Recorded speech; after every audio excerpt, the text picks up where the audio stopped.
Hello friends, आज हम देखेंगे लॉ ऑफ अट्रैक्शन का यूज बिजनेस में कैसे किया जाता है। इसका यूज करके बहुत बड़े बड़े लोगों ने बहुत बड़ा बड़ा बिजनेस खड़ा किया है, मिलीनियर बिलीनियर बनाया है। आज के जमाने में इंडिया में एंटरप्रेन्योरशिप की, स्टार्टअप की, फंडिंग की, बिजनेस की, छोटे छोटे धंधों की बहुत एक बड़ी बाढ़ आई है। इसका यूथ इसके ऊपर बहुत जा रहा है। जैसे शार्क टैंक जैसा शो बहुत एक अवेयरनेस फैला रहा है बिजनेस के लेके। तो जैसे महाराष्ट्र में हो गया, गुजरात में होगा, बहुत सारे मतलब स्टेट में ये एंटरप्रेन्योरशिप बिजनेस के लिए बहुत एक बड़ा एक मौका है। और कोरोना के बाद में हमें देखने को मिल रहा है कि बिजनेस में बहुत सारे लोग आ गए हैं। तो हमें बिजनेस का यूज, बिजनेस अगर कर रहे हैं तो बिजनेस को हम कैसे बहुत सक्सेस कर सकते हैं, खड़ा कर सकते हैं। और उसमें लॉ ऑफ अट्रैक्शन का, मैनिफेस्टेशन का, बिलीफ सिस्टम का, सबकॉन्शियस माइंड का कैसे यूज किया जा सकता है, इसके बारे में आज हम देखेंगे। और साथ ही साथ देखेंगे कि मेरा बिजनेस का क्या एक्सपीरियंस रहा है ये 3-4 सालों में, तो उसके बारे में भी देखेंगे। तो इस जर्नी से, मेरी ये जर्नी से आपको पता चलेगा कि किस तरह से हम क्या कर सकते हैं और बिजनेस करते समय क्या क्या कठिनाई आ सकती है, कौन सी गलतियां नहीं करना है, लॉ ऑफ अट्रैक्शन का यूज कैसे कर सकते हैं, हम उसी के बारे में हम देखेंगे। कोई भी बिजनेस करने से पहले सबसे पहले ये खुद को पूछना पड़ेगा कि बिजनेस क्यों करना है। पैसे के लिए करना है, नेम के लिए करना है, फेम के लिए करना है, या फिर जो हम बिजनेस कर रहे हैं उसका जो वैल्यू प्रोडक्ट है, कोई भी प्रोडक्ट हम बेच रहे हैं मार्केट में या सर्विस प्रोवाइड कर रही है, तो उसका इंपैक्ट हमारे सोसाइटी पे क्या पड़ रहा है, इस नेचर पे क्या पड़ रहा है, इस प्रकृति पे, ब्रह्मांड पे क्या पड़ रहा है। हम अगर कोई प्रोडक्ट मार्केट में बेच रहे हैं तो उसकी कुछ वैल्यू प्रोवाइड हो रही है क्या, वो सबसे पहले बहुत इंपॉर्टेंट बात देखी जाती है कि उससे मैं नेचर को क्या दे सकता हूँ, उससे मैं सोसाइटी को क्या दे सकता हूँ, कोई वैल्यू प्रोवाइड कर सकता हूँ क्या, और मुझे बिजनेस क्यों करना है, या फिर मुझे फैमिली सपोर्ट के लिए बिजनेस करना है, या फिर मुझे नौकरी से बिजनेस में शिफ्ट होना है, या फिर मुझे कुछ बिजनेस ही करना है, या फिर अपना विजन क्या है, विजन कितना बहुत बड़ा है, या फिर क्या करना है, मतलब बिजनेस क्यों करना है, वाई बिजनेस करना है। तो इसका क्वेश्चन मार्क जो है, इसका आंसर पहले सबसे पहले ढूंढना पड़ेगा। तो आपने ये सोचो पहले कि बिजनेस का जो फंडामेंटल राइट्स है कि मैं वो करके क्या कर सकता हूं, तो इसके बारे में सोचना पड़ेगा।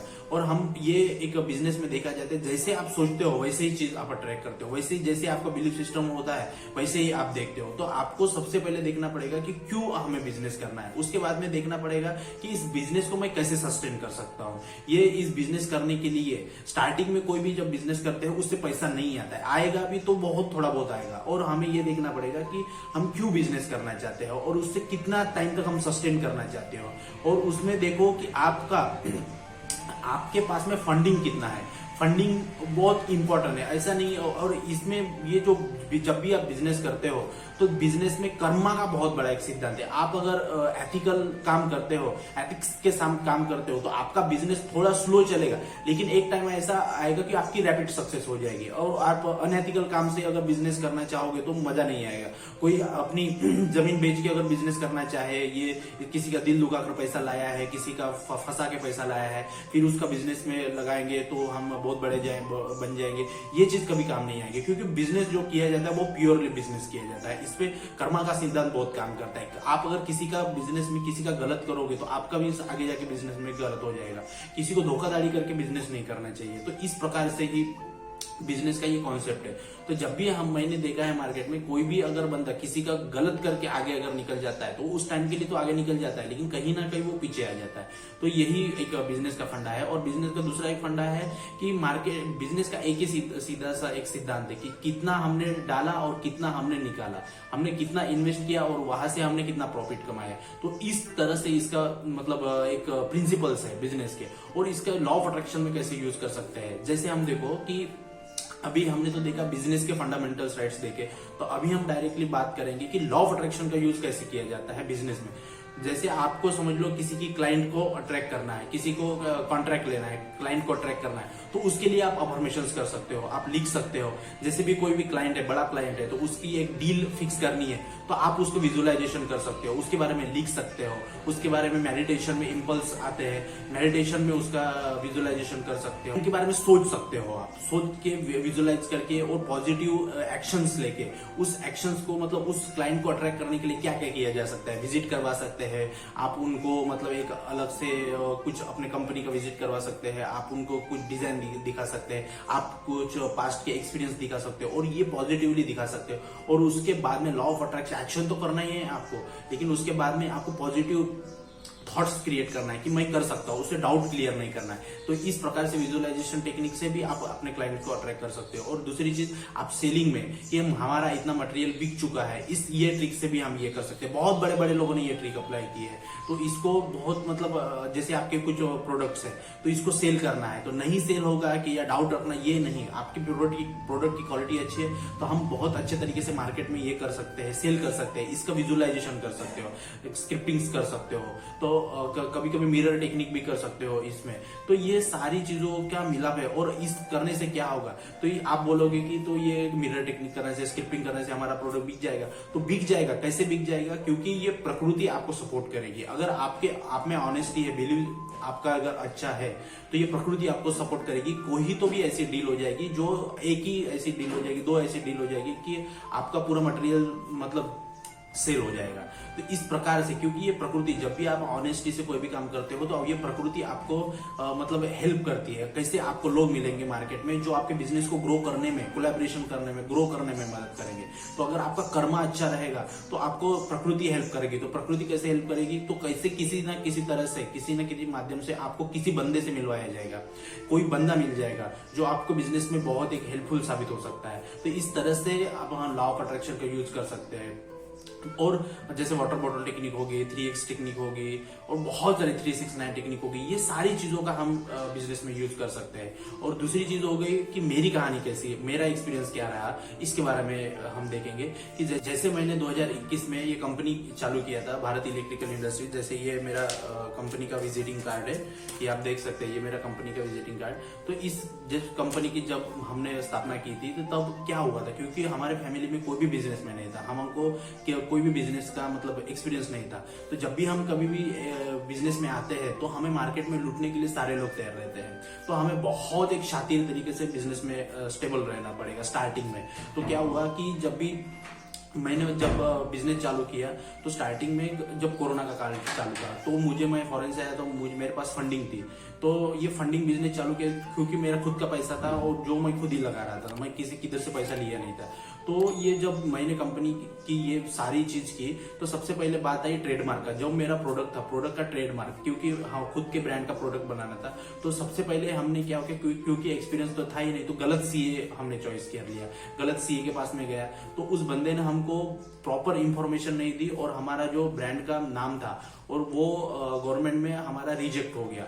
और हमारे कंपनी के ऊपर में अगेंस्ट में एक ऑब्जेक्शन आ गया कि ये नाम आप ले नहीं सकते। तो जैसे कि ये पहला मतलब ये हुआ कि बिजनेस चालू करने से 10 दिन में ही पहला झटका आ गया कि हमारी एप्लीकेशन रिजेक्ट हो गई और हमारा पूरा पैसा भी डूब गया। उसमें से मेरा 15,000 रुपए डूब गया, स्टार्टिंग में ही मतलब डूब गया। तो वो रिजेक्शन अभी भी रिजेक्ट में ही है वो नाम। तो ऐसा हो गया। फिर मैंने दूसरा सीए पकड़ा, फिर उससे मैंने फिर मतलब ट्रेडमार्क का रजिस्ट्रेशन करवाया। फिर ये हुआ पहला झटका। फिर दूसरा हुआ कि मैं जब भी मटेरियल खरीदा था, पहला मटेरियल मेरे को बहुत डुप्लीकेट मिल गया था, क्योंकि एक्सपीरियंस ही नहीं था। जब भी कोई भी चीज होती है बिजनेस में, क्या होता है कि गलती से ही आप सीखते हो, तो गलती तो करना ही पड़ेगा और गलती का भी आपको पैसा डालना पड़ेगा। जब तक पैसा डालोगे, गलती करोगे, टाइम दोगे, फ्रस्ट्रेशन आएगा, तो तभी आपको सीखने को मिलेगा। तो मटेरियल पहला डुप्लीकेट आ गया, तो फिर वो बहुत सारा लोचा हो गया, मार्केट में डुप्लीकेट मटेरियल निकल गया।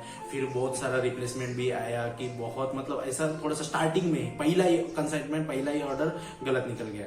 तो उससे भी सीखने को मिला। फिर वो मटेरियल आया, फिर उनको हमने अच्छा मटेरियल दिया। तो इस प्रकार से सारी चीजें हुई। तो ये दूसरा झटका मिला। तो ये पूरा मतलब क्या है कि इससे आपको क्या है कि यूनिवर्स आपको टेस्ट करता है कि आप जेन्युइनली आप उसमें काम करने के लिए मतलब हो या फिर दिखावा कर रहे हो। तो इस प्रकार से सारी चीजें हुई हमारे साथ में।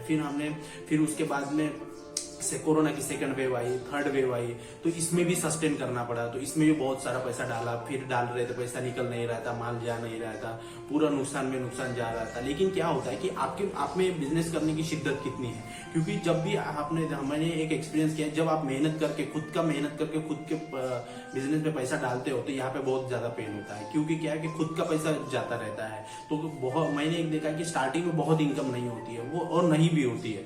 तो ये यूनिवर्स आपको ये ब्रह्मांड, ये नेचर आपको टेस्ट करता है कि आप पे कितनी शिद्दत है। आपको बहुत एक कॉन्ट्रास्ट आता रहेगा, आपको बहुत एक हडल्स आती रहेंगी, लेकिन उससे आपको डरना नहीं है, क्योंकि बिजनेस ऐसा एक फंडा है कि आपको रिस्क तो लेना ही पड़ेगा, रिस्क लेना ही पड़ेगा। तो रिस्क नहीं लोगे तो फिर नहीं हो पाएगा। डरना नहीं है, क्योंकि स्टार्टिंग में मुझे पहला झटका लग गया था, दूसरा झटका मटेरियल बराबर नहीं आया था, डुप्लीकेट आ गया, फिर कंपनी के ऊपर में ऑब्जेक्शन आ गया था। तो ये सारी चीजें स्टार्टिंग में हो गई थी, पर ये हमें उस चीज से सीखना था, ना कि कंपनी बंद कर देनी थी। तो उससे सीख के हम आगे निकल गए। तो इस प्रकार से आपको यूनिवर्स टेस्ट करेगा। फिर धीरे धीरे हमारी कंपनी की ग्रोथ होती गई। फिर ये 3-4 साल में बहुत अप डाउन भी आए, कभी अप आ गया, कभी डाउन आ गया, अप आ गया, डाउन आ गया, डाउन आ गया, डाउन ऐसे तरीके से फिर अप आया, फिर स्मूथली चला। तो ये बहुत सारे फेसेज चलते हैं। तो ये फेसेज चलते ही रहते हैं। बिजनेस का एक ही फंडा है कि आपको ये ऊपर नीचे इसका रेशो रहेगा। तो इस प्रकार से हमारे कंपनी में भी इस प्रकार से अप डाउन है। तो लॉ ऑफ अट्रैक्शन का यूज ऐसे किया जाता है क्योंकि विजुअलाइजेशन ज्यादा, तो मैं आपको बोलूंगा बिजनेस करते समय विजुअलाइजेशन का पावर का आप यूज करना ही है। विजुअलाइजेशन, कल्पना की शक्ति का यूज करो कि हाँ ऐसा हो गया है, हमें ऐसा करना है, पॉजिटिव सिस्टम के साथ, बिलीव सिस्टम के साथ, सबकॉन्शियस माइंड का। और साथ ही साथ में आपको बुक्स बहुत पढ़नी पड़ेगी। बुक्स जो भी बिजनेस में है उनकी बुक्स पढ़ो, बहुत सारी बुक्स पढ़ो, उससे आपका नॉलेज बढ़ता जाएगा और आपको एक अच्छी सक्सेस मिलने में हेल्प हो जाएगी। तो इस तरह से हम लॉ ऑफ अट्रैक्शन का यूज कर सकते हैं। प्रकार से हमारी कहानी रही है। और आपको भी अपने बिजनेस को बड़ा करना है तो आपको विजुअलाइजेशन टेक्निक का यूज करना पड़ेगा। लॉ ऑफ अट्रैक्शन भी जितनी भी टेक्निक्स है और आपको जो टेक्निक सुटेबल लगती है उसका यूज करना पड़ेगा। तो इस तरह से हम आज ने देखा कि मेरी कहानी कैसी रही है। मैं भी अपने बिजनेस में विजुअलाइजेशन टेक्निक का यूज करता हूँ और हमने देखा कि क्या क्या करना चाहिए, बिजनेस क्यों करना चाहिए, बिजनेस में क्या है, आजकल इंडिया में क्या हो रहा है, तो लॉ ऑफ अट्रैक्शन का यूज कैसे किया जा सकता है लॉ बिजनेस में। मेरा एग्जांपल देके हमने आज देखा। तो इसी प्रकार से हमने देखा कि बिजनेस कैसे किया जाता है लॉ ऑफ अट्रैक्शन के साथ में। तो थैंक यू ये वीडियो देखने के लिए। जय हिंद, जय भारत।